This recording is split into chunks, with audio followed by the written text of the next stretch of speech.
इस वीडियो में हम लोग ग्रुप डी की वैकेंसी 2024 में जो आ रही है ना, उसके बारे में चर्चा करेंगे। और इसके बारे में जो मैं बताऊंगा आपको, पहले उसके बारे में जान लेते हैं ग्रुप डी के बारे में क्या क्या जानकारी देने वाला है इस वीडियो में। तो सबसे पहले तो ग्रुप डी में जो वैकेंसी आ रही है ना, वो बहुत ज्यादा आ रही है। लगभग 1 लाख से ज्यादा आ रही है, 1 लाख प्लस, 1 लाख से ज्यादा वैकेंसी है।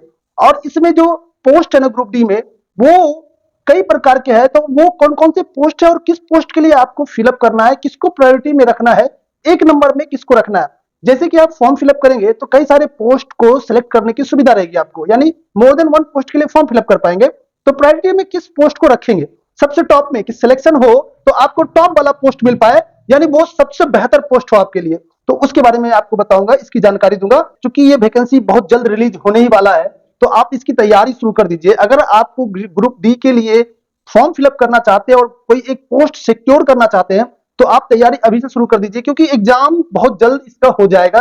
जैसे इसकी वैकेंसी रिलीज होगी ना, उसके कुछ ही महीनों में एग्जाम भी हो जाएगा, तो तैयारी का समय आपको ज्यादा नहीं मिल पाएगा।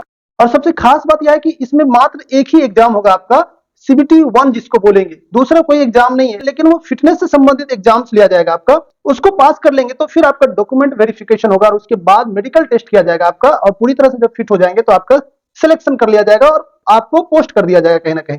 लेकिन अब ये कौन सा पोस्ट आपको चाहिए, या कौन सा अच्छा है, कौन सा सही नहीं है आपके लिए, कौन सा सही है, इसकी जानकारी आपको होनी चाहिए। अदरवाइज क्या होता है कि अगर आपने फॉर्म फिलअप किसी भी ऑर्डर में कर दिया और आपको कोई एक पोस्ट मिल गया, बाद में देखा आपने वो पोस्ट आपके लिए बहुत दिक्कत दे रही है, मतलब काम बहुत ज्यादा, बर्डन बहुत ज्यादा है, उसमें लोड बहुत ज्यादा है आपके ऊपर, भागदौड़ बहुत ज्यादा है, तो ऐसे केस में आप परेशान हो जाएंगे। और ऐसा सोचेंगे आप उस समय कि काश मुझे कोई बताया होता और मैं कुछ अच्छे पोस्ट पे आ गया होता, क्योंकि उसके बाद फिर आप तैयारी करोगे तो फिर से आपका समय बर्बाद होगा।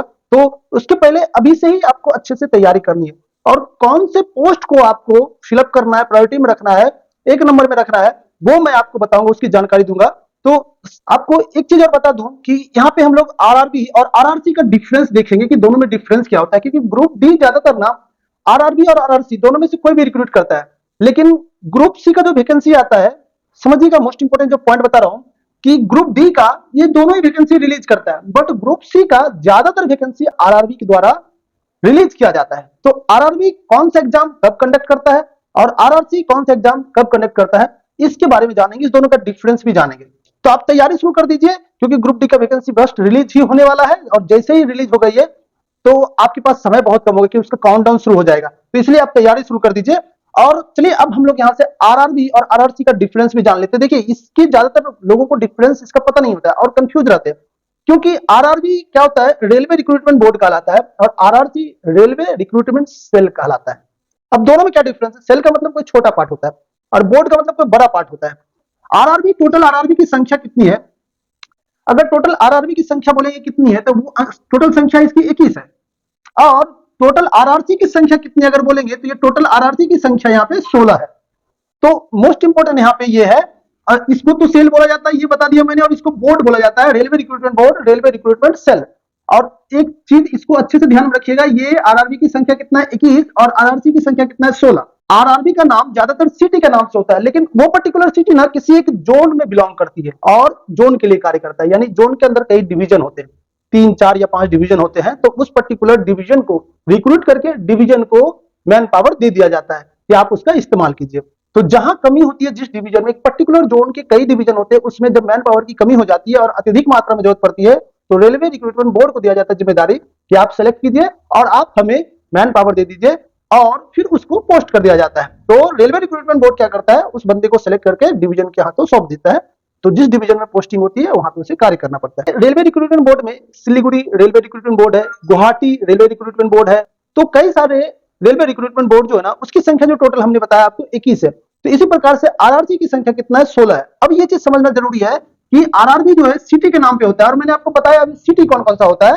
तो एक सिटी का नाम होता है, उस पर आरआरबी का नाम रखा गया, और एक पर्टिकुलर जोन का जो डिविजन होता है कुछ, उसको अलॉट किया जाता है कि इस डिवीजन में आपको मैन पावर को भेजना है आफ्टर रिक्रूटमेंट।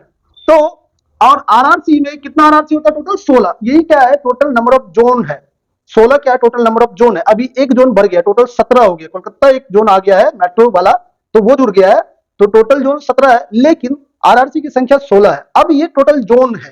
तो टोटल जोन के लिए क्या होता है, जैसे कि एक जोन की बात करते हैं, डब्ल्यूसीआर की बात करते हैं, वेस्ट सेंट्रल रेलवे। तो इसमें इस ये जो WCR है, सेंट्रल रेलवे जोन जो है, इसका एक अपना वेबसाइट है, ये इसका एक RRC है अपना खुद का।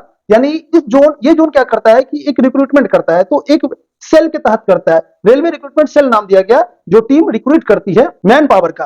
तो उसकी अलग से वैकेंसी निकलता है, एक प्रत्येक जोन के द्वारा निकाला जाता है, वो RRC के द्वारा निकाला जाता है। तो जोन का एक अलग वेबसाइट होता है, RRC का वेबसाइट होता है, उस पर जाकर के एप्लीकेशन अप्लाई किया जाता है। तो जिस जोन का निकलता है, उस जोन का जो RRC होता है, उस पे उसकी वेबसाइट पे जाकर के अप्लाई किया जा सकता है। तो ये है RRC क्या होता है? एक पर्टिकुलर जोन का एक RRC होता है, यानी एक जोन को जिम्मेदारी दिया जाता है कि कम संख्या में अगर वैकेंसी रहती है और उसको कम संख्या की वैकेंसी को अगर रिलीज करना है और रिक्रूट करना है, तो वो RRC जिम्मेदारी लेता है, लेकिन वो भी लोअर पोस्ट के लिए लेता है।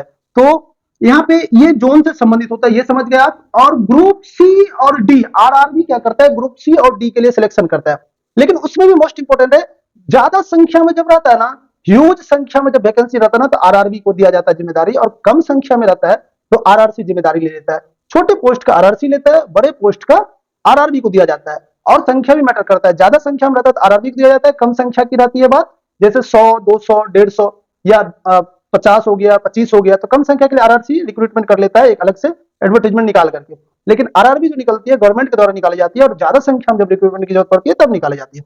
तो ये सी और डी के लिए करता है, और ये भी सी और डी के लिए करता है, लेकिन सी और डी में से आपको मैंने क्या बताया, ये कम संख्या के लिए, कम post, smaller less number of post के लिए करता है, और जबकि ये बिगर पोस्ट, बड़ा बड़ा पोस्ट जो होता है ना, उसके लिए करता है। बड़ा पोस्ट का मतलब मैंने आपको बताया, ये देखिए लेवल जो है, लेवल 4 या उससे ऊपर का और ज्यादा वैकेंसी रहता है तो RRB निकालता है। लेवल 4 या उससे नीचे का जो रहता है, कम संख्या में वैकेंसी रहती है, या फिर नॉर्मली क्या होती है, ध्यान रखना ये कि लेवल 4 से नीचे का और कम संख्या में वैकेंसी रहेगी तभी RRC निकालता है। लेकिन अगर लेवल 4 से नीचे का भी और ह्यूज वैकेंसी है, ज्यादा वैकेंसी की जरूरत है, तब RRB को ही जिम्मेदारी दिया जाता है। ज्यादा मात्रा में अगर रिक्रूटमेंट करना होता है तो RRB को दिया जाता है जिम्मेदारी, और कम मात्रा में करना होता है तो RRC को दिया जाता है, चाहे वो किसी पोस्ट से संबंधित हो। बेसिकली क्या होता है कि 1 लेवल से लेकर के लेवल 2, लेवल 3 को RRC को दिया जाता है जिम्मेदारी, और उससे ऊपर का जो पोस्ट होता है, जो बड़े बड़े पोस्ट होते हैं, जैसे लेवल 5, लेवल 6, लेवल 7 हो गया, ये पोस्ट के लिए RRB को जिम्मेदारी जाता है। RRB ज्यादातर क्या करता है कि JEE लेवल का निकालता है पोस्ट, टेक्नीशियन लेवल का पोस्ट निकालता है, और वो लोको पायलट का पोस्ट निकालता है, असिस्टेंट लोको पायलट का। तो इन सभी प्रकार के पोस्ट को RRB के द्वारा निकाला जाता है, जबकि RRC छोटे छोटे पोस्ट को, जैसे ग्रुप डी हेल्पर यानी असिस्टेंट से संबंधित, पहले हेल्पर बोला जाता था छोटे पोस्ट में जो काम करते थे ग्रुप डी के लिए, लेकिन बाद में उसका नाम चेंज करके उसको असिस्टेंट दिया गया, तो अब असिस्टेंट बोलते हैं हेल्पर को। इसको हिंदी में खलासी भी बोला जाता है। तो वैकेंसी मैंने बता दिया, ह्यूज वैकेंसी रहेगा तो RRB कंडक्ट करेगा, लेस वैकेंसी रहेगा तो RRC करेगा। लेवल भी मैंने बता दिया आपको कि लेवल ध्यान रखना है। RRB का गठन कब हुआ? 1985 में RRB का गठन हुआ है, और RRC का गठन कब हुआ? 2005 में हुआ है।